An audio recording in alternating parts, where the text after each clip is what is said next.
And I'll hand over to you, Bobby. Thanks. Thanks very much, Roz. I'll just share my screen. Can you just let me know if that is full screen there yet? That's fine. Yep. Good.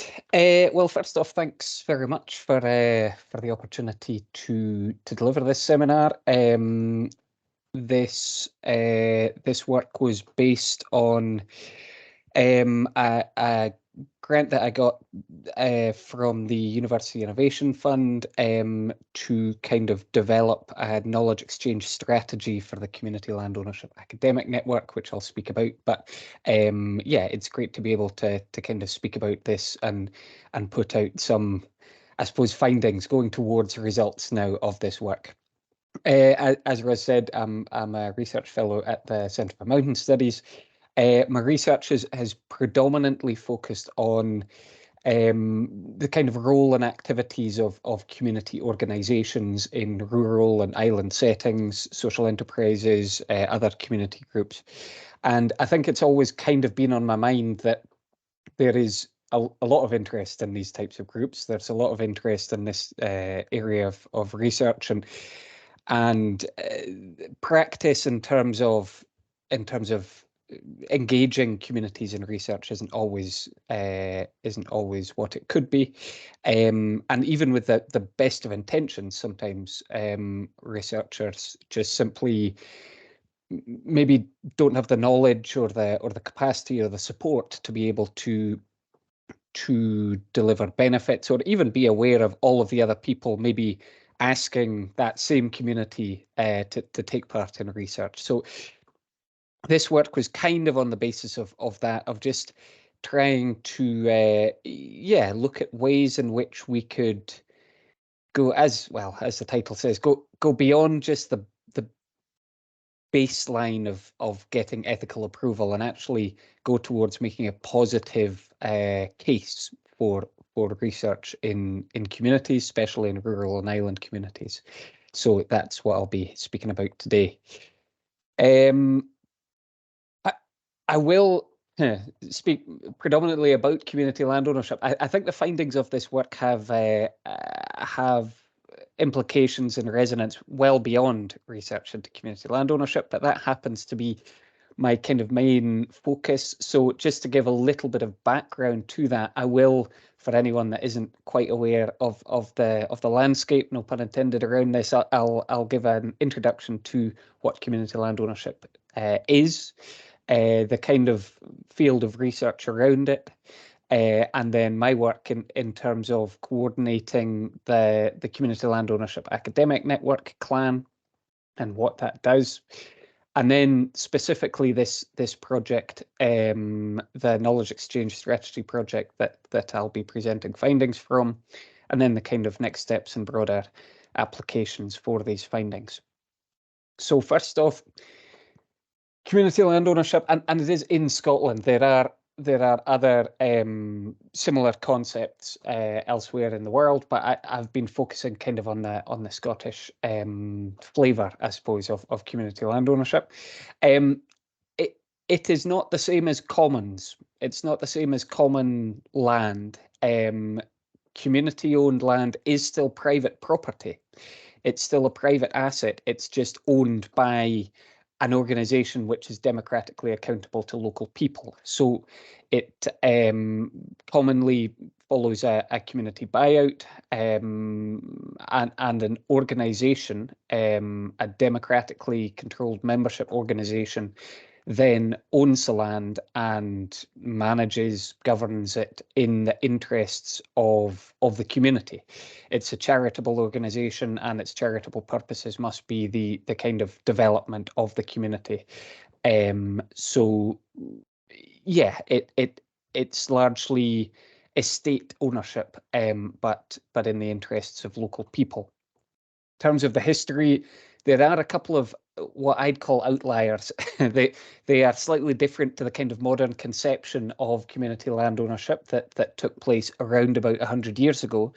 But really what we talk about when we're talking about this concept are it's only really begun from the early 90s. So kind of famous ones or more prominent ones like the Asset Crofters Trust, which for technical reasons isn't technically community land ownership, but they were a trailblazer in terms of a community organisation buying land on the open market.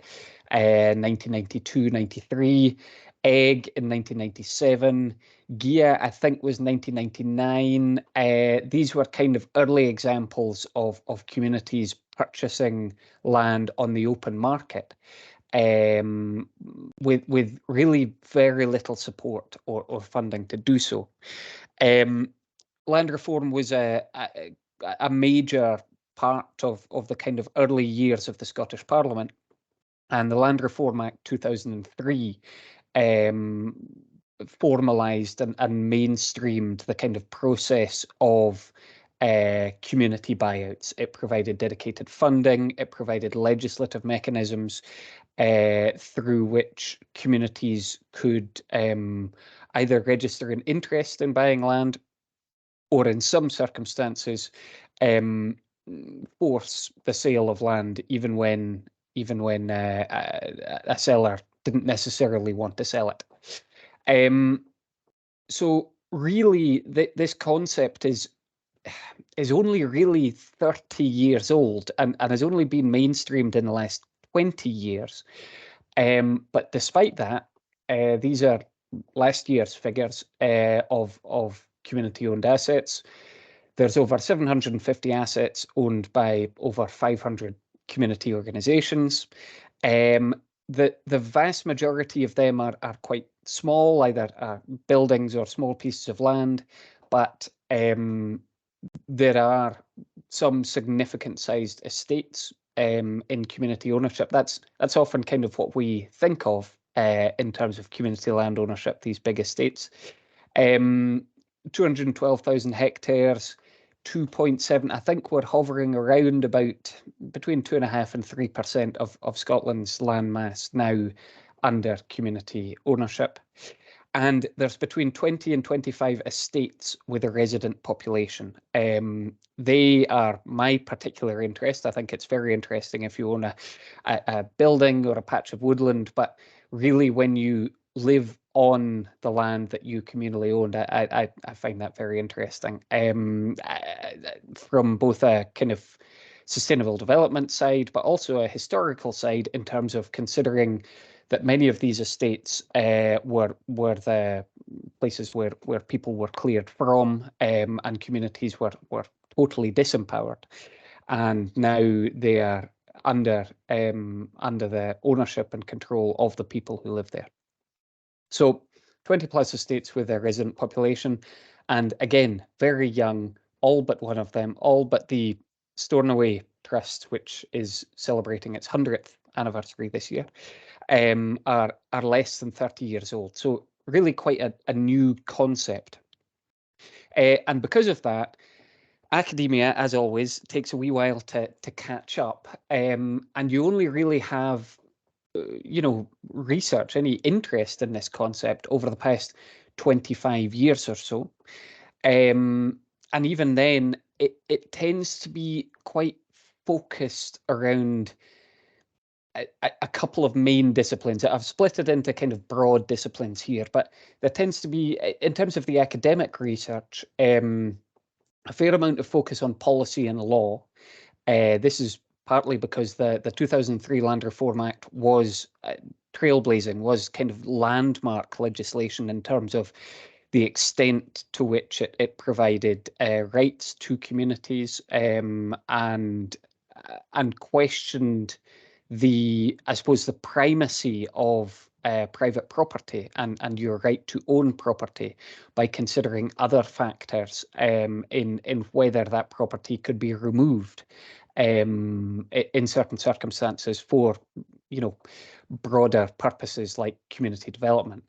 So that attracted quite a lot of interest in terms of the policy and legal implications of that legislation, and those publications tend to spike it in line with those legislative events, I suppose. So 2003 Land Reform Act, 2015 Community Empowerment Act, 2016 Land Reform Act, and I know that we're running out of time this year, but technically a new land reform bill will be tabled in the Scottish Parliament before the end of this year. So the next 2 weeks, I suppose. So we'll see whether there's a similar spike in kind of policy and legal interest around that as well.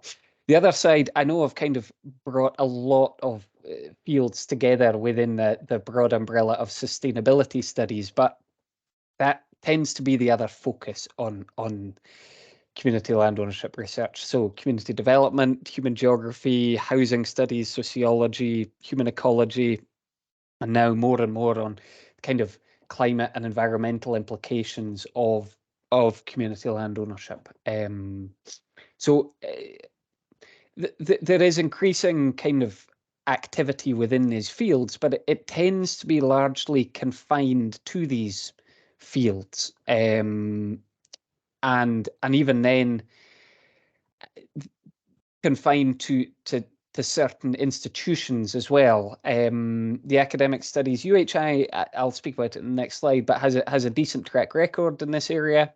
Hutton and SRUC also have a particular interest in community land ownership. Some of the most kind of in-depth and broad-ranging research has been commissioned by the Scottish Land Commission and has come out of there. RESIS, the Scottish Government Department, also produces research, policy-focused research on this. And then you have that kind of practice, advocacy-based research, grey literature from the likes of the umbrella body, Community Land Scotland, and DTAS, which is Development Trust Association Scotland.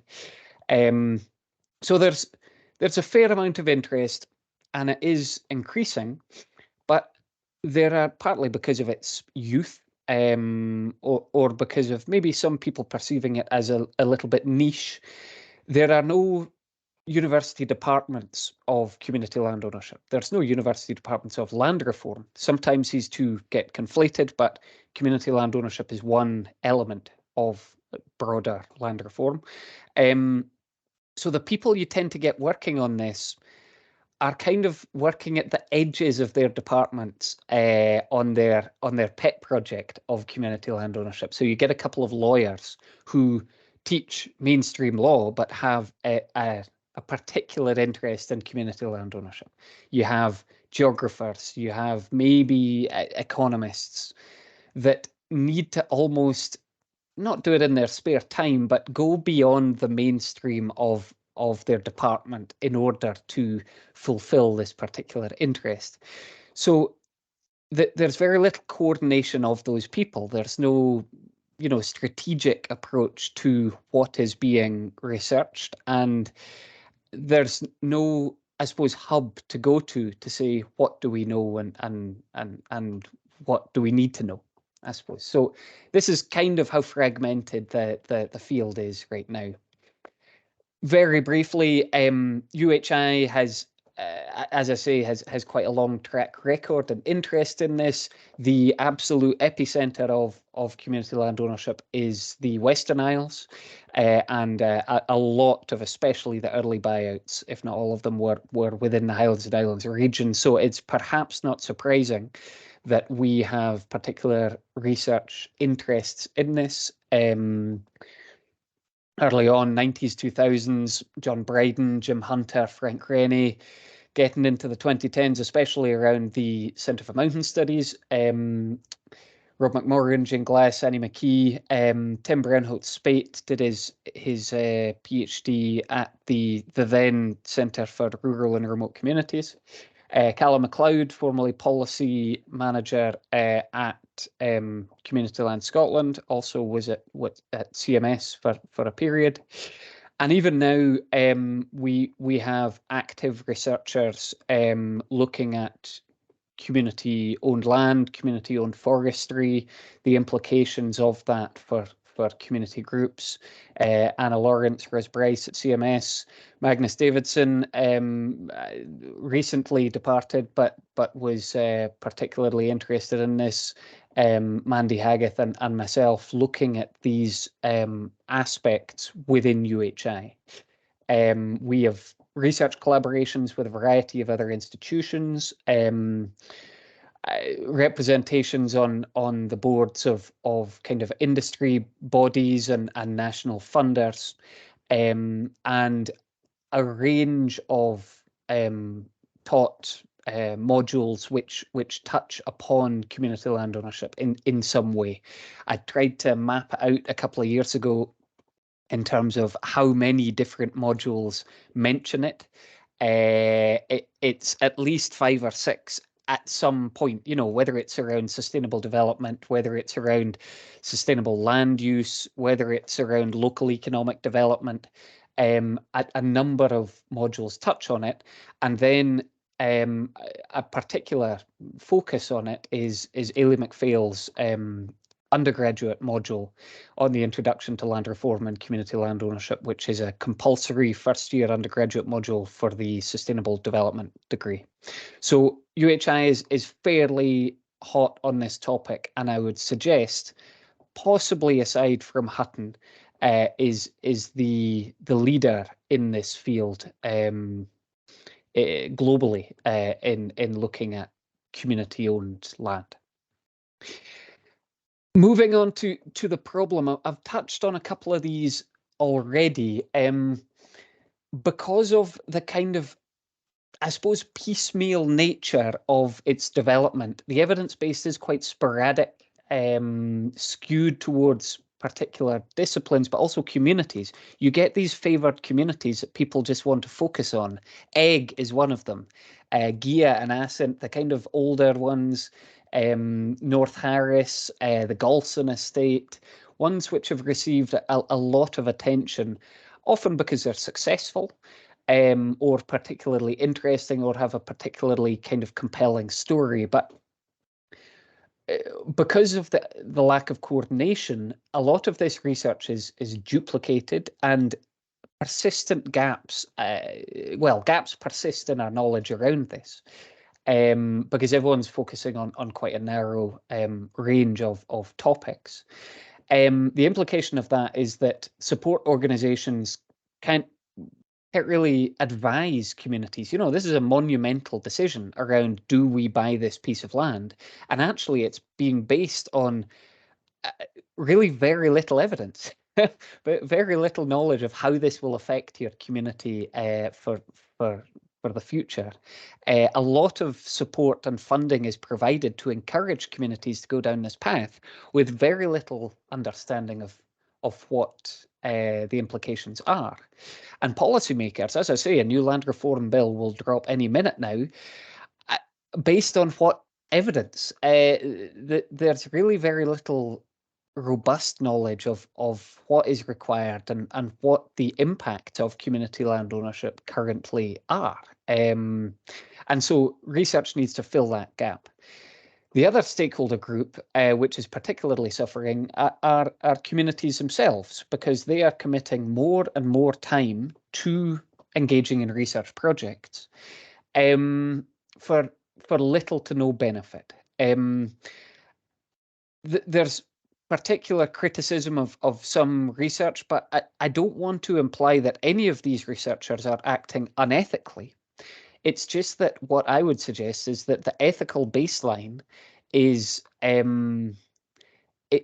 too low a bar to really encourage beneficial research, anything that can actually be a positive case for engaging in this research, and can still be extractive and paternalistic in nature and detrimentally affect communities. So what is happening is communities are starting to reject research requests.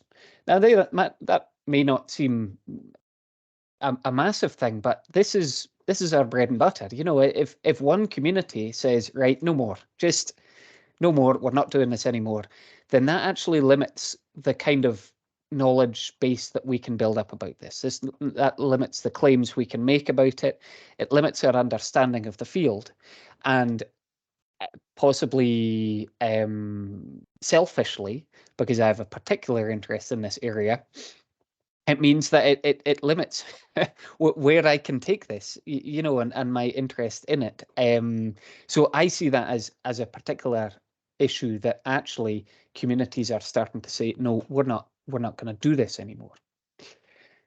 That was partly what kind of pushed me to develop the Community Landownership Academic Network, CLAN, which was to try and address some of these problems. So first, to try and coordinate the academic side in order to strategically fill those gaps and avoid duplication. Then the policy side, to provide that robust evidence to form effective policy. Again, the evidence, the impacts, and promote best practice among the sector, so that we can say, right, we need to move this research beyond just, this is community land ownership, isn't it cool, to saying what works and what doesn't work, what would work better, how can we develop and nuance and mature this area of knowledge a wee bit more to kind of promote best practice in it. And then finally, to actually benefit communities and community organizations. How can we make a positive case for research? My contention is that all of those things can be done, that they are not, it's not zero sum in that. So I'm trying to develop an approach to be able to do that. I established CLAN a couple of years ago. I've been coordinating it since. Our regular activities we have a quarterly online meeting, which kind of showcases some of the research ongoing in this area, and a newsletter which kind of shares that as well. Fairly regular collaboration with stakeholders. We have an advisory group formed of multiple different stakeholders to make sure that we're on track. And we're starting to now host events to bring researchers and communities together to say, listen, these aren't scary people. There are shared interests here. There are ways that we can both benefit from this relationship. Last year, CLAN successfully applied for funding from the University Innovation Fund at UHI for a collaborative project with the industry body Community Land Scotland to go beyond just the kind of, those previous activities were more focusing on coordinating the academic side. And this was far more about that thing of engaging with communities to say, right, what do we need here? How can we make this positive case? What's your experience of research? A lot of these stories I've been told could be criticized as anecdotal, but really we want to build up a bit of more of a robust evidence base about, is this a common experience that you're engaging in all of these different research projects? What is your experience of them? How could they be improved? Are there particular topics you would like researched? Very much engaging to say, research is happening now. We are aware it might not be ideal, but how do we make it better? And how do we initiate kind of ongoing mechanisms and communication channels to be able to ensure that communities are part of this conversation, and that some kind of benefit can be derived from that. I'm aware, by the way, that these methods around community benefit and trying to engage communities and benefit communities through research, this is nothing new. We have participatory action research. We have other methods which are designed to create change and deliver impact to communities. So I'm not trying to reinvent the wheel in that sense, but this is, I suppose, a tailored approach both to a particular sector and to a particular region, in terms of saying, right, we have this theory and these methods, but are there particular mechanisms or particular vehicles we can use to make this particularly relevant in this setting? So to do this, the methods there, we used an online survey of Community Land Scotland members. There are about 120 Community Land Scotland members. As I say, we are working in partnership with the organisation. It was the organisation that communicated this survey to all of its members through active Facebook groups and internal networks and internal newsletters and all this kind of thing. Absolutely no criticism of CLS, but we received a particularly disappointing return, and that's interesting in itself. But we didn't receive a lot of respondents to the online survey, so our some of the knowledge claims we can make from that are limited. It's certainly not representative, but it's interesting nonetheless. I held an in-person workshop at the Community Land Scotland conference where there were a variety of different stakeholders that attended and discussed some of these themes. And then online interviews with 7, I've called them researchers and research users. So it was partly researchers and partly people in policy and practice that might use those types of outputs so that they could have a voice in this as well. So that was all conducted earlier this year, and then I've kind of synthesized those the data deriving from those methods to produce a report, which I'll just summarize here. So the experience of research for community organizations. Now, I mentioned that it was a disappointing response rate, but from those 9 respondents, which I have no reason to believe are particularly representative or unrepresentative, but from those 9 organizations, they've received over 200 research requests in the last 5 years. And they accepted over half of them, which means that over 100 studies have been conducted on community land ownership in the last 5 years. Where are they?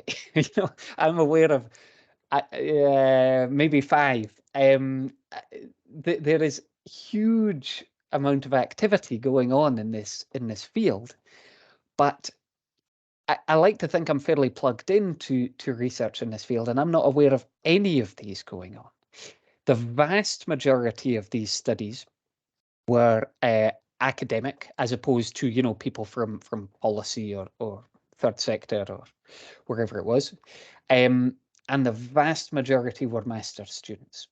Every single organization had engaged in research with master's students, only 1 or 2 with PhD or undergrad, and only 1 study had involved kind of a university employee, kind of a research employee. It was all but 1 were students.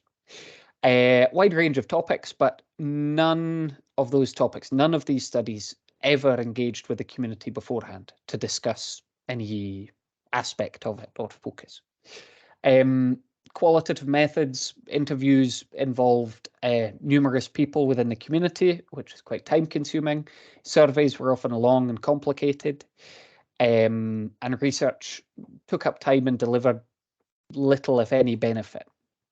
The results were very rarely fed back, and when they were, it was often in the form of an entire dissertation, which isn't a particularly accessible format.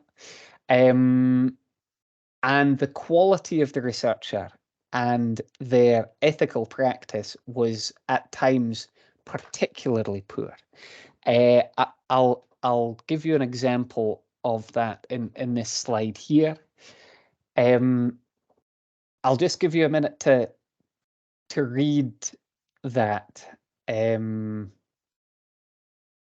Just an experience of one respondent of having agreed to take part in an interview, was stung by it. So, as I said earlier, often ethical practices are being abided by. Sometimes they're really not. And people are, publishing full transcripts of anonymous interviews and really disrespecting respondents in a completely unacceptable way. You wouldn't blame people after those types of experiences for saying, you know what, no more. Well, just what is this actually doing to benefit us? However, I asked the question in the survey, would you engage in research in the future? And every single person said yes. That they want to continue to engage. There is an identified need. They recognize the potential value of research capacity and skills. They want to find out certain things. They have particular topics of interest that they'd like research conducted on. It's just not currently being done. Research is being done to them rather than with them. So they are willing to engage dependent on what benefit the research brings them and what time is taken up.